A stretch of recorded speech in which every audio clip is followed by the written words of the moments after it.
Yuba city ਵਿਖੇ ਸ੍ਰੀ ਗੁਰੂ ਗ੍ਰੰਥ ਸਾਹਿਬ ਜੀ ਦੇ ਪਹਿਲੇ ਪ੍ਰਕਾਸ਼ ਦਿਹਾੜੇ ਮੌਕੇ ਸਜਾਏ ਜਾਣ ਵਾਲੇ ਸਾਲਾਨਾ ਨਗਰ ਕੀਰਤਨ ਦੌਰਾਨ ਹਿੰਸਾ ਦੇ ਖਤਰੇ ਨੂੰ ਵੇਖਦਿਆਂ FBI ਨੇ ਇੱਕ ਬਿਆਨ ਜਾਰੀ ਕਰਦਿਆਂ ਕਿਹਾ ਕਿ ਫਿਲਹਾਲ ਖਤਰੇ ਬਾਰੇ ਤਸਦੀਕ ਨਹੀਂ ਕੀਤੀ ਜਾ ਸਕੀ, ਪਰ ਹਾਲਾਤ ਦੀ ਨਜ਼ਾਕਤ ਨੂੰ ਵੇਖਦਿਆਂ ਲਾ ਐਨਫੋਰਸਮੈਂਟ ਏਜੰਸੀਆਂ ਨਾਲ ਭਾਈਵਾਲੀ ਤਹਿਤ ਚੌਕਸੀ ਵਰਤੀ ਜਾ ਰਹੀ ਹੈ ਅਤੇ ਸਿੱਖ ਭਾਈਚਾਰੇ ਦੀ ਸੁਰੱਖਿਆ ਯਕੀਨੀ ਬਣਾਈ ਜਾਵੇਗੀ।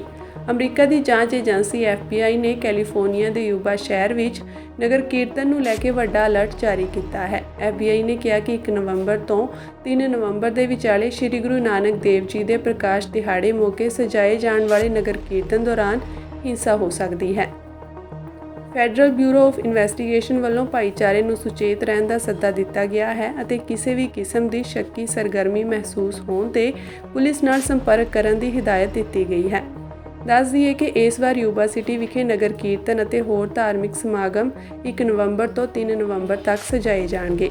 ਦੂਜੇ ਪਾਸੇ ਕੈਲੀਫੋਰਨੀਆ ਦੀ ਫਰੀਮੌਂਟ ਸ਼ਹਿਰ ਵਿੱਚ ਮੇਅਰ ਦੀ ਚੋਣ ਵਿੱਚ ਉਮੀਦਵਾਰ ਵਿਨੀ ਬੇਕਰ ਨੇ ਗੁਰਦੁਆਰਾ ਸਾਹਿਬ ਵਿਖੇ ਸ਼ੀਸ਼ ਨਿਵਾਇਆ ਅਤੇ ਹਿੰਦੂ ਅਮਰੀਕਨ ਫਾਊਂਡੇਸ਼ਨ ਵੱਲੋਂ ਕੀਤੇ ਜਾ ਰਹੇ ਕੂੜ ਪ੍ਰਚਾਰ ਦੀ ਸਖਤ ਸ਼ਬਦਾਂ ਵਿੱਚ ਨਿਖੇਧੀ ਕੀਤੀ। ਉਨ੍ਹਾਂ ਕਿਹਾ ਕਿ ਮੇਅਰ ਦੀ ਚੋਣ ਜਿੱਤਣ ਮਗਰੋਂ ਸ਼ਹਿਰ ਦੇ ਪਾਰਕ ਦਾ ਨਾਂ ਭਾਈ ਜਸਵੰਤ ਸਿੰਘ ਖਾਲੜਾ ਦੇ ਨਾਂ ਤੇ ਰੱਖਣਗੇ। ਇਸੇ ਦੌਰਾਨ 1984 ਦੇ ਸਿੱਖ ਕਤਲੇਆਮ ਦੀ 40ਵੀਂ ਬਰਸੀ ਮੌਕੇ ਖਾਲਸਾ ਏਡ ਅਤੇ ਕੈਨੇਡਾ ਦੇ ਸਿੱਖ ਹੈਰੀਟੇਜ ਮਿਊਜ਼ੀਅਮ ਵੱਲੋਂ ਵੱਖ-ਵੱਖ ਥਾਵਾਂ ਤੇ ਸਮਾਗਮ ਕਰਵਾਏ ਗਏ। ਸਮਾਗਮਾਂ ਵਿੱਚ ਜਿੱਥੇ ਸਿੱਖ ਕਤਲੇਆਮ ਦੌਰਾਨ ਜਾਨ ਬਚਾ ਕੇ ਉੱਤਰੀ ਅਮਰੀਕਾ ਪਹੁੰਚੀਆਂ ਸ਼ਖਸੀਅਤਾਂ ਨੇ ਸ਼ਿਰਕਤ ਕੀਤੀ, ਉੱਥੇ ਲਾਪਤਾ ਸਿੱਖਾਂ ਨਾਲ ਸੰਬੰਧਿਤ ਇੱਕ ਨੁਮਾਇਸ਼ ਵੀ ਲਾਈ ਗਈ।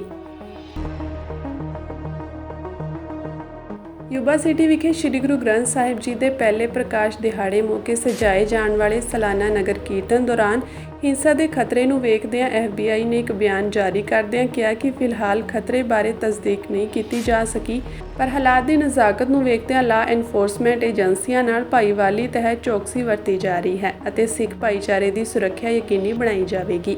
ਅਮਰੀਕਾ ਦੀ ਜਾਂਚ ਏਜੰਸੀ FBI ਨੇ ਕੈਲੀਫੋਰਨੀਆ ਦੇ ਯੂਬਾ ਸ਼ਹਿਰ ਵਿੱਚ ਨਗਰ ਕੀਰਤਨ ਨੂੰ ਲੈ ਕੇ ਵੱਡਾ ਅਲਰਟ ਜਾਰੀ ਕੀਤਾ ਹੈ। FBI ਨੇ ਕਿਹਾ ਕਿ 1 ਨਵੰਬਰ ਤੋਂ 3 ਨਵੰਬਰ ਦੇ ਵਿਚਾਲੇ ਸ੍ਰੀ ਗੁਰੂ ਨਾਨਕ ਦੇਵ ਜੀ ਦੇ ਪ੍ਰਕਾਸ਼ ਦਿਹਾੜੇ ਮੌਕੇ ਸਜਾਏ ਜਾਣ ਵਾਲੇ ਨਗਰ ਕੀਰਤਨ ਦੌਰਾਨ ਹਿੰਸਾ ਹੋ ਸਕਦੀ ਹੈ। ਫੈਡਰਲ ਬਿਊਰੋ ਆਫ ਇਨਵੈਸਟੀਗੇਸ਼ਨ ਵੱਲੋਂ ਭਾਈਚਾਰੇ ਨੂੰ ਸੁਚੇਤ ਰਹਿਣ ਦਾ ਸੱਦਾ ਦਿੱਤਾ ਗਿਆ ਹੈ ਅਤੇ ਕਿਸੇ ਵੀ ਕਿਸਮ ਦੀ ਸ਼ੱਕੀ ਸਰਗਰਮੀ ਮਹਿਸੂਸ ਹੋਣ ਤੇ ਪੁਲਿਸ ਨਾਲ ਸੰਪਰਕ ਕਰਨ ਦੀ ਹਿਦਾਇਤ ਦਿੱਤੀ ਗਈ ਹੈ। ਦੱਸ ਦਈਏ ਕਿ ਇਸ ਵਾਰ ਯੂਬਾ ਸਿਟੀ ਵਿਖੇ ਨਗਰ ਕੀਰਤਨ ਅਤੇ ਹੋਰ ਧਾਰਮਿਕ ਸਮਾਗਮ 1 ਨਵੰਬਰ ਤੋਂ 3 ਨਵੰਬਰ ਤੱਕ ਸਜਾਏ ਜਾਣਗੇ।